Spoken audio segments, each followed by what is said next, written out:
नमस्ते दोस्तों, मैं आपका स्वागत करता हूं हिस्टोरिकल इंडिया के आधिकारिक यूट्यूब चैनल पर। भाग एक में हमने जाना कि अफगानिस्तान, पाकिस्तान, पंजाब और मुल्तान और बलूचिस्तान कैसे भारतवर्ष से अलग हुए। अगर आपने वह वीडियो नहीं देखा तो डिस्क्रिप्शन में लिंक है, जाकर वीडियो को देखिए और हमारे चैनल को सब्सक्राइब कीजिए। आइए जानते हैं अखंड भारत के किस तरह हुए टुकड़े टुकड़े। भाग दो। नंबर 5। नेपाल।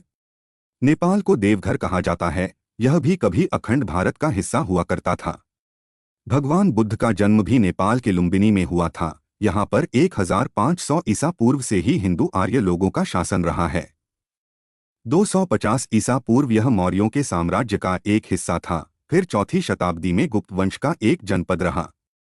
7वीं शताब्दी में इस पर तिब्बत का आधिपत्य हो गया था और 11वीं शताब्दी में नेपाल में ठाकुरी वंश के राजा राज्य करते थे। उनके बाद यहाँ पर मल्ल वंश का शासन रहा। फिर गोरखाओं ने राज किया। मध्यकाल के रजवाड़ों की सदियों से चली आ रही प्रतिद्वंद्विता को समाप्त करने का श्रेय जाता है गोरखा राजा पृथ्वी नारायण शाह को। राजा पृथ्वी नारायण शाह ने 1765 में नेपाल की एकता की मुहिम शुरू की और मध्य हिमालय के 46 से अधिक छोटे बड़े राज्यों को संगठित कर 1768 तक इसमें सफल हो गए। यहीं से आधुनिक नेपाल का जन्म होता है। स्वतंत्रता संग्राम के सेनानी इस क्षेत्र में अंग्रेजों के विरुद्ध लड़ते समय समय पर शरण लेते थे। तब अंग्रेजों ने विचारपूर्वक 1904 में वर्तमान के बिहार स्थित सुगौली नामक स्थान पर उस समय के पहाड़ी राजाओं के नरेश से संधि कर नेपाल को एक आजाद देश का दर्जा प्रदान कर अपना रेजिडेंट बैठा दिया।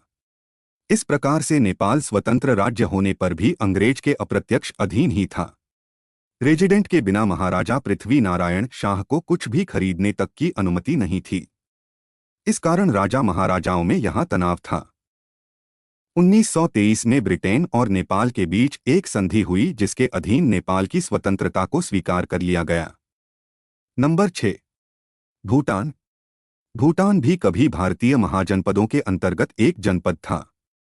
यहाँ वैदिक और बौद्ध मान्यताओं के मिले जुले समाज हैं। यह सांस्कृतिक और धार्मिक तौर पर तिब्बत से ज्यादा जुड़ा हुआ है क्योंकि यहाँ का राजधर्म बौद्ध है। तिब्बत कभी जम्बूद्वीप खंड का त्रिविष्टप क्षेत्र हुआ करता था, जो किमपुरुष का एक जनपद था।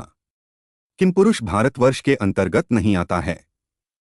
जहां तक सवाल भूटान का है तो यह तिब्बत के अंतर्गत नहीं आता है तथा यह भौगोलिक रूप से भारत से जुड़ा हुआ है। भूटान संस्कृत के भू उत्थान से बना शब्द है। सिक्किम और भूटान को भी अंग्रेजों ने 1906 में स्वतंत्रता संग्राम से अलग कर दिया और वहां पर अपनी एक प्रत्यक्ष नियंत्रण से रेजिडेंट स्थापित कर दी। ब्रिटिश प्रभाव के तहत 1907 में वहां राजशाही की स्थापना हुई। 3 साल बाद एक और समझौता हुआ जिसके तहत ब्रिटिश इस बात पर राजी हुए कि वे भूटान के आंतरिक मामलों में हस्तक्षेप नहीं करेंगे, लेकिन भूटान की विदेश नीति इंग्लैंड द्वारा तय की जाएगी।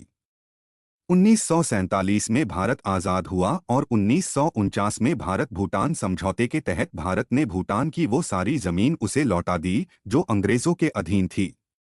इस समझौते के तहत भारत ने भूटान को हर तरह की रक्षा और सामाजिक सुरक्षा का वचन भी दिया।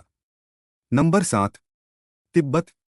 तिब्बत को त्रिविष्टप कहा जाता था जहां ऋषिका और तुषारा नामक राज्य थे। बौन तिब्बत का प्राचीन धर्म है, लेकिन वर्तमान में मुख्य प्रभाव तिब्बती बौद्ध धर्म का है जो महायान और वज्रयान का एक विशिष्ट रूप है। इसका तिब्बत में आरंभ उत्तरी भारत की संस्कृत बौद्ध परंपरा से प्रेरणा लेकर हुआ था। शाक्यवंशियों का शासनकाल 1207 ईस्वी में प्रारंभ हुआ, बाद में चीन के राजा का शासन रहा।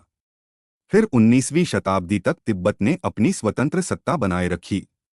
इस बीच लद्दाख पर कश्मीर के शासक ने तथा सिक्किम पर अंग्रेजों ने आधिपत्य जमा लिया। फिर चीन और ब्रिटिश इंडिया के बीच 1907 के लगभग बैठक हुई और इसे 2 भागों में विभाजित कर दिया। पूर्वी भाग चीन के पास और दक्षिणी भाग लामा के पास रहा। 1951 की संधि के अनुसार यह साम्यवादी चीन के प्रशासन में एक स्वतंत्र राज्य घोषित कर दिया गया। इस दौरान स्वतंत्र भारत के राजनेताओं ने तिब्बत को चीन का हिस्सा मानकर बड़ी भूल की थी। नंबर 8। म्यांमार। म्यांमार प्राचीन काल से ही भारत का ही एक उपनिवेश रहा है।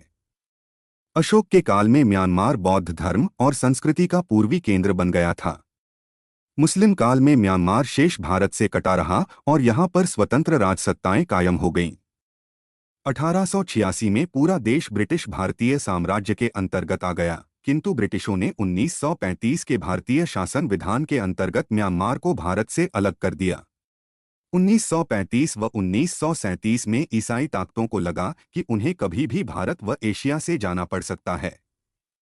समुद्र में अपना नौसैनिक बेड़ा बैठाने और उसके समर्थक राज्य स्थापित करने तथा स्वतंत्रता संग्राम से उन भूभागों व समाजों को अलग करने हेतु सन 1935 में श्रीलंका व सन 1937 में म्यांमार को अलग राजनीतिक देश की मान्यता दे दी।